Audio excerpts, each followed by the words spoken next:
जब इस मार्ग में आ गए तो कई बार सत्संग में समझाया, संतवाणी से, शास्त्रों के प्रमाण से, कि आप भोजन केवल उतना ही पाइए जो बिना औषधि के आपकी आंतें पचा ले और कब्ज ना होने पावे। यदि आप रसेंद्री के स्वाद के वशीभूत होकर के प्रसाद खूब ग्रहण कर लिए, बातों की सामर्थ्य नहीं है, क्योंकि आप क्रियारत नहीं हैं। अब अभी आपको 8-10 घंटे बराबर क्रिया करनी हो तो पच जाएगा गरिष्ठ पदार्थ, पर आपको क्रिया तो करना नहीं ऐसी। रसेंद्री के स्वाद के वशीभूत होकर अधिक प्रसाद पालेंगे तो आपसे दिनचर्या नहीं होगी, उदास रहेगा मन।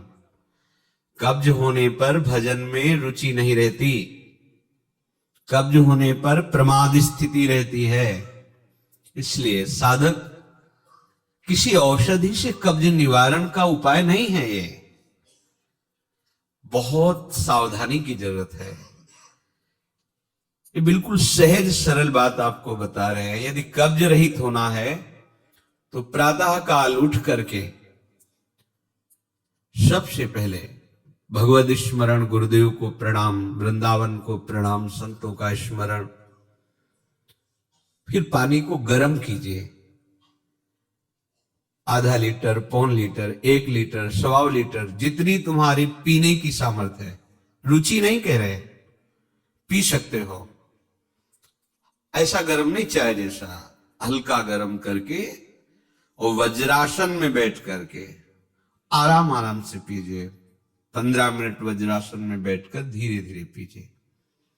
थोड़ा टहलिए उस पानी पीने के बाद, फिर सो जाइए। आप अगर 1-2 दिन की बात हो तो आप कि चलो हमें वहां लघुशंका जाना पड़ेगा, पानी नहीं पीते हैं, तो आप बीमार हो जाएंगे।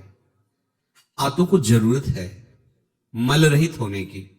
नहीं, वो इतनी हीट पैदा करेंगे कि आपके गुदाद्वार में रोग हो जाएगा, आपको गैस बनने लगेगी, एसिडिटी, आपको कई परेशानी आ जाएंगी। फिर आप भजन क्या करेंगे, सत्संग क्या सुनेंगे?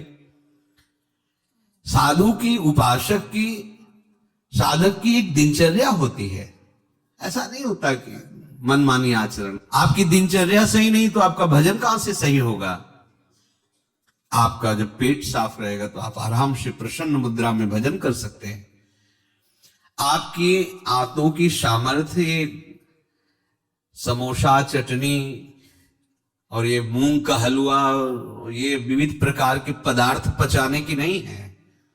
ये उनकी है जो बहुत मेहनत करते हैं, किसान हैं, सेवा कार्यरत हैं। आपको तो बस मूंग की दाल या घिया की सब्जी और 2 रोटी प्राण पोषण के लिए चाहिए। प्रसाद पाने के बाद आपको लगे कि मैं अभी 2 रोटी पा सकता हूं, इतने में बंद कर दो, क्योंकि हमें पानी भी इसमें डालना है, वायु के लिए भी खाली रखना है, पूरा यहां से नहीं ठांस लेना है। इसके बाद तुम घूमो वैद्यों के पास कि कब्ज है, पेट में गर्मी है, धातु रोग हो गया है। ये सब लक्षण तुम्हारी प्रमाद स्थिति के हैं।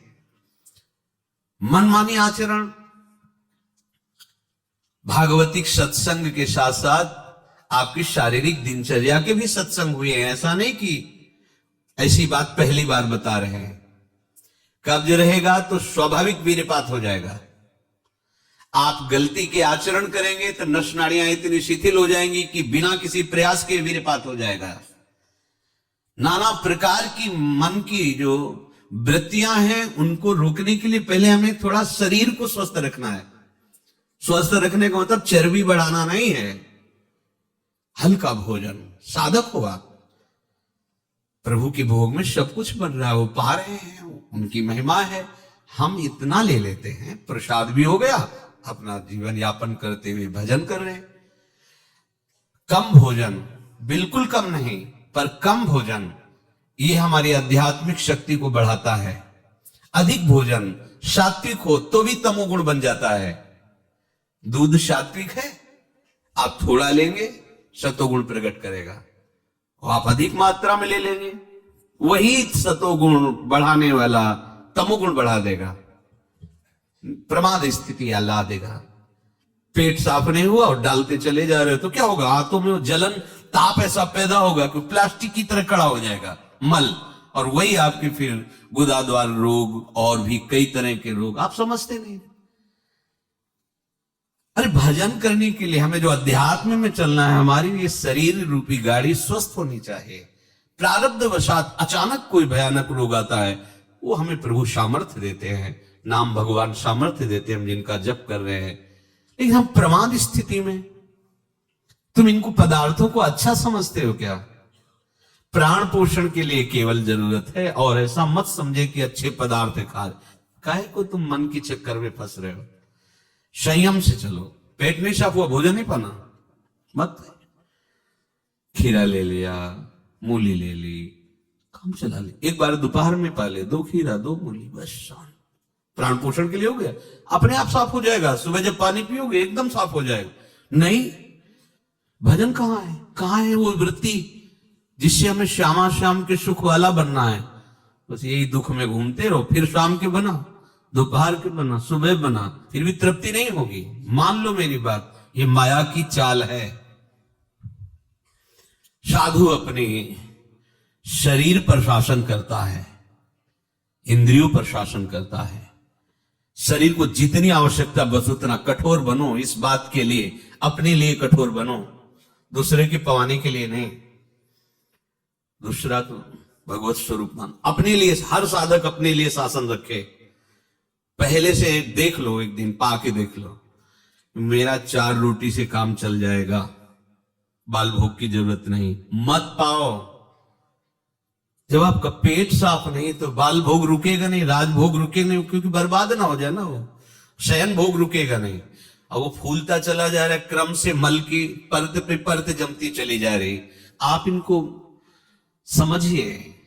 अभी आप परमार्थ के मार्ग में चले हो, आपको बहुत जरूरी शरीर को हल्का और स्वस्थ रखना, नहीं आपसे भजन नहीं हो पाएगा। ये एक दिन का विषय नहीं कि आप सत्संग में आकर बैठ गए हो गया। आपको नित्य सत्संग करना है, आपको नित्य वाणी पाठ करना है, आपको नित्य भजन करना है। आपकी दिनचर्या, आपका खान पान बिल्कुल संयमित होना चाहिए।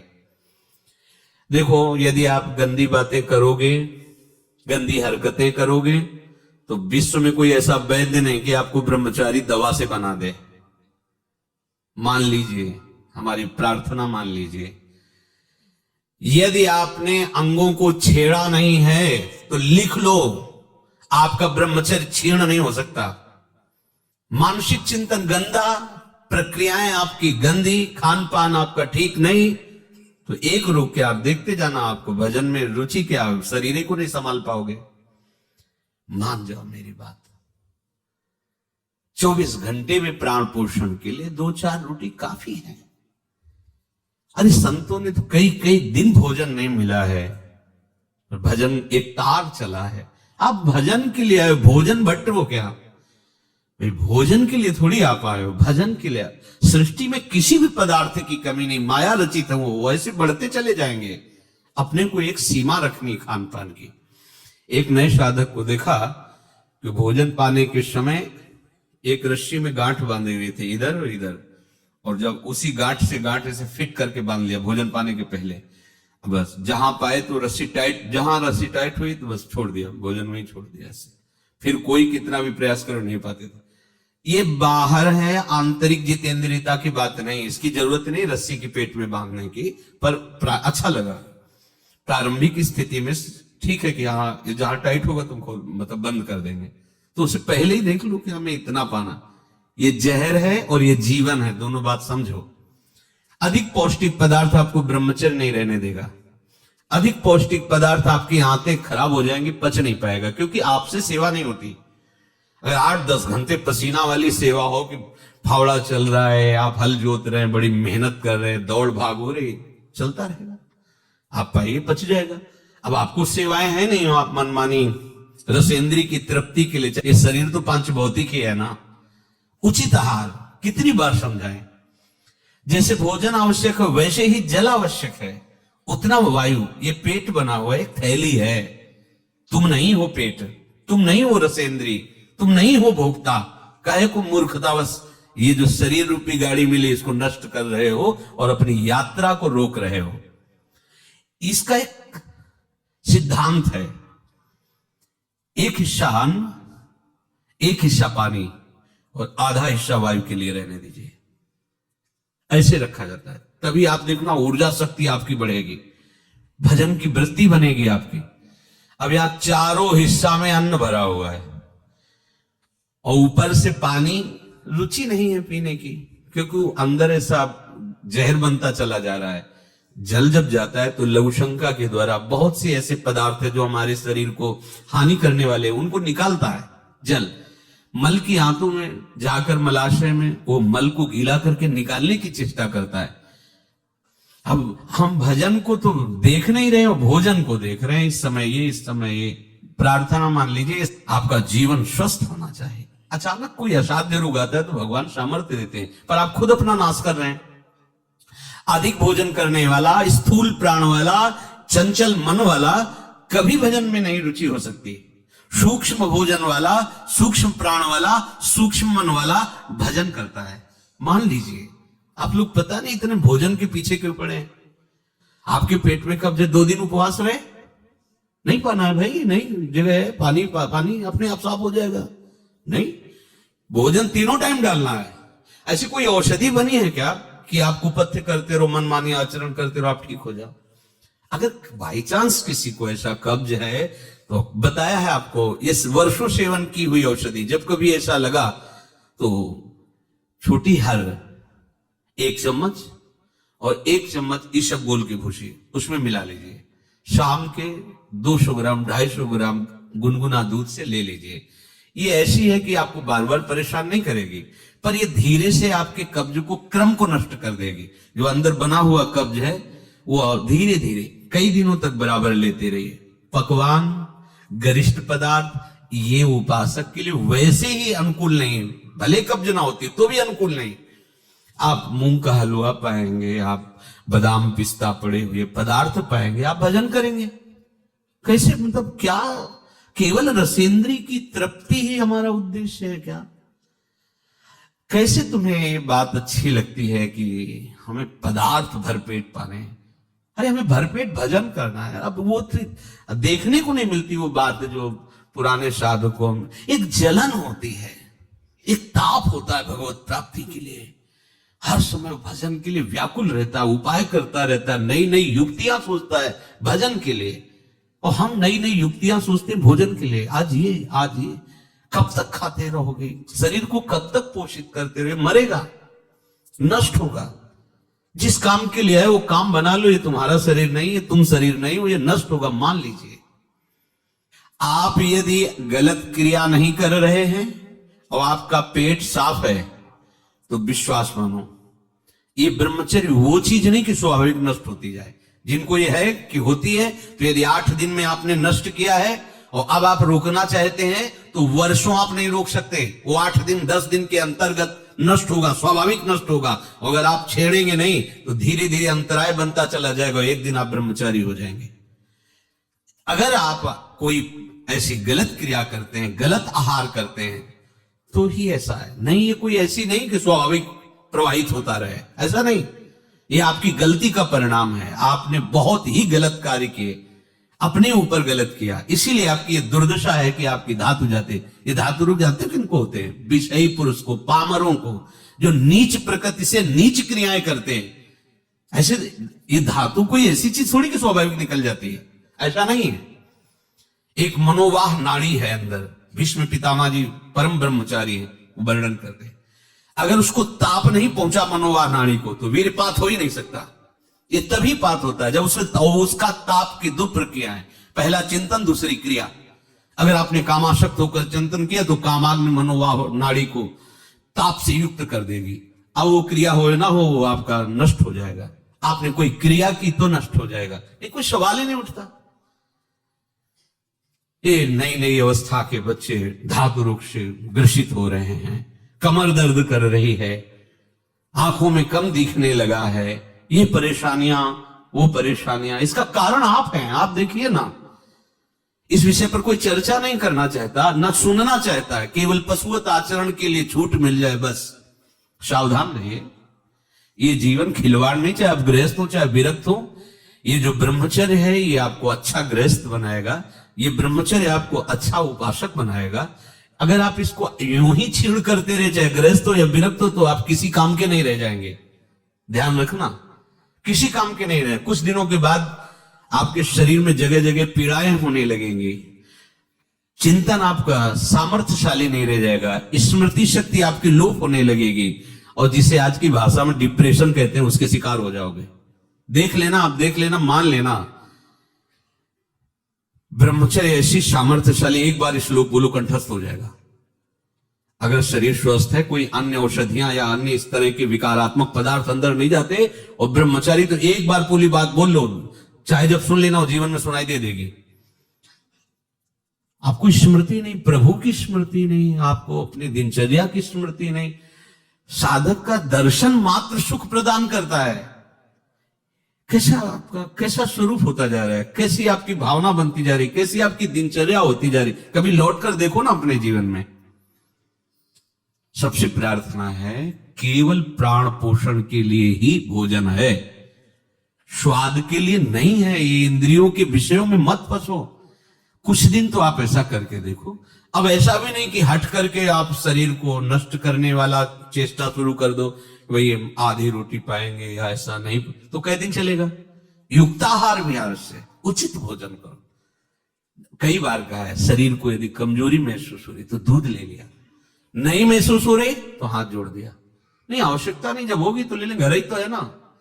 आवश्यकता है फल ले लीजिए, नहीं आवश्यकता है नहीं डालेंगे शरीर में, फल क्यों डालें, जरूरत नहीं तो हम क्यों डालें। जितनी आवश्यकता उतना भोजन पाया, नहीं तो राधे श्याम और पाइए आप।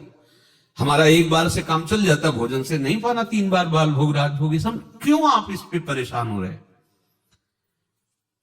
ऐसी ये दिनचर्या आप लोगों की कोई भी हो ठीक नहीं है। आप भगवदाकार वृत्ति नहीं कर पाएंगे। वृत्तियां तो वही, चाहे शरीर में लगा लो चाहे प्रभु में लगा लो। तो यहां प्रभु कह रहे योन्ता सुखोन्तरा रामस, जो केवल अपने आराध्य देव के सुख में सुखी रहता है, आराध्य देव के सुख वाला है। और यहां विषयों के सुख वाला हम बनना चाहते हैं और चलते हैं परमार्थ के मार्ग पर। सावधान रहिए, बाह्य विषय दुख योनया हैं, आप देख लीजिए, भगवान के वचन हैं, इनसे दुख ही प्रकट होगा। उचित आहार, बहुत संयम चाहिए साधु को, बहुत संयम चाहिए। चाहे साधु का मतलब हम केवल भेष नहीं ले रहे, साधुता के मार्ग से ले रहे हैं, भगवत प्राप्ति के मार्ग से ले रहे हैं। ये आहार विष भी है और अमृत भी है, दोनों बातें जान लीजिए। क्षुधा रूपी व्याधि की केवल चिकित्सा भोजन से करनी है। ये विलासिता बंद करो अपनी जबान की। बनने को सृष्टि में सब कुछ है, सब कुछ के भोगता हो क्या तुम? ऐसे श्री जी की रसोई में सब कुछ बन रहा है, तुम सबके भोगता हो क्या? प्रसाद में वो देखा जो हमारी आते पचा सकती, थोड़ा डालो, 12 दिन भजन में रहो।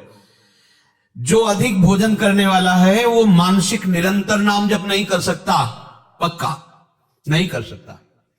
बातें बनाने से नहीं होती, जब मार्ग में चला जाता है तब पता चलता है। अगर आप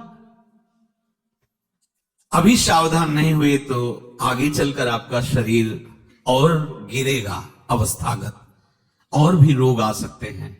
फिर आप क्या करेंगे? मन प्रभु में नहीं लगा तो फिर आप क्या करेंगे? गया ना जीवन। हमें वर्तमान में अपनी साधना का फल देखना है। आगे भगवत प्राप्ति होगी, प्रेम में डूबेंगे, वो प्रभु जाने। हमें वर्तमान में ये फल देखना है कि मेरा हर समय भजन होता है कि नहीं होता है। जो उपासक केवल भगवत सुख में मगन रहता है, हमारा सबसे बड़ा साधन का फल है स्मृति। निरंतर हमारा चिंतन, चेष्टाएं, मनन, कथन, श्रवण मेरे प्रभु का ही होता है कि नहीं? प्रमाद स्थिति वाला कर सकता है। पेट बढ़ता चला जा रहा है, चर्बी शरीर की बढ़ रही, उठने झुकने में परेशानी, भजन करो भाई। ये ऐसा क्यों हो रहा है? बिना आहार के हो रहा है क्या? अभी चलो आप ठीक से, अभी सूख जाओगे, अपने आप सही हो जाओगे, तुमको कोई दवा खाने की जरूरत नहीं है। आपका तप बढ़ेगा, आपकी पवित्रता बढ़ेगी, आपका तेज बढ़ेगा, आपका भजन बढ़ेगा। अल्पाहार करो, शांत प्रसन्न रहोगे। देखो ना, जब पेट साफ हो और शरीर स्वस्थ हो, शांत एकदम, मन बुद्धि एकदम सतोगुण में स्थित है, आनंद आ रहा है, 2 रोटी दोपहर के ले ली, 2 रोटी शाम के ले ली, खूब भजन करो, बनने को कुछ भी बने। यही तो खास बात है, हर वस्तु उपस्थित है, लेकिन आपको केवल अपने जीवन पोषण के लिए लेना है। यह थोड़ी कि सब कुछ है। यही आपकी जितेंद्रियता की परीक्षा है। जो अच्छे पदार्थ बने उनकी अच्छी भावना मत रखो, वो तुम्हारे भजन के नाश का कारण बनेंगे। ये हम अनुभव की बात कहते हैं। थोड़ा ले लिया, कभी बाई चांस वाली बात अलग है, थोड़ा गुलाब जामुन बट रहे, एक रख, मन कह रहा 20, एक रख दीजिए, बस पहली बार कह दिया, अब दोबारा हमसे मत पूछना।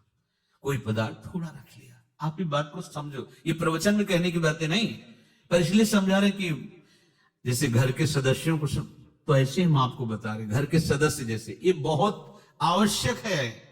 ये भोजन जहर भी है, अमृत भी है, दोनों बातें समझ लो। ये आपका जो समय बर्बाद हो रहा है ना, नींद, प्रमाद स्थिति, निरंतर भगवदाकार वृत्ति न रहना, ये सब इसका मूल कारण आपका आहार है। कई कई दिन भोजन नहीं मिलता साधुओं को, ऐसा नहीं कि ऐसे कहीं डाउन मिले, ऐसा नहीं होता। उनका सिंहवत स्वभाव रहता है, क्योंकि संयम, साधु का अस्त्र संयम है, उपासक का अस्त्र संयम है। मान लो आप लोग संयम के मार्ग पर चल रहे हो, उतना केवल भोजन आज से पाओ, हमारी प्रार्थना मान लो, आज्ञा मान लो, उतना पाओ, सेवा में तुम्हें थकान न महसूस हो, प्रमाद स्थिति न हो, पेट में कब्ज न हो, और मन प्रमाद में स्थित न हो। सूखी रोटी और दाल पाने वाले का मन काम चिंतन नहीं करता, ध्यान रखना। वो हलवा पूड़ी कचौड़ी रसगुल्ला खा के देख लो, अगर काम चिंतन न हो तो हमें बताना। ये प्रवचन पर्सनल है, आपके लिए है, अपने लिए है, इसको धारण करो तभी आगे बढ़ोगे। आप खान पान अपना ठीक नहीं रखेंगे तो साधना आपकी नहीं बनेगी, आप निराश हो जाएंगे भगवत मार्ग से, और प्रमाद स्थिति जरूर आ जाएगी अच्छे पदार्थ पाने वाले को। आप चैन से सो नहीं सकते, इंद्रियां आपको सोने नहीं देंगी। थोड़ा सा तो आप इस बात को समझिए, आप किस मार्ग के पथिक हैं। आप अच्छे अच्छे पदार्थ पाएंगे और चैन से सो जाएंगे, ऐसा कैसे हो सकता है? इंद्रियां बहुत बलवान, बलवान इंद्रिय ग्रामो विद्वानम अपि कर सती, बड़े बड़े ज्ञानियों और विद्वानों को भी भ्रष्ट कर दे वो इंद्रियां, प्रमथन स्वभाव वाली। वो आप रसगुल्ला और हलवा खा करके सोचते हैं कि हम अपनी इंद्रियों पर विजय प्राप्त कर लें। कभी थोड़ा प्रसाद रूप अलग बात है।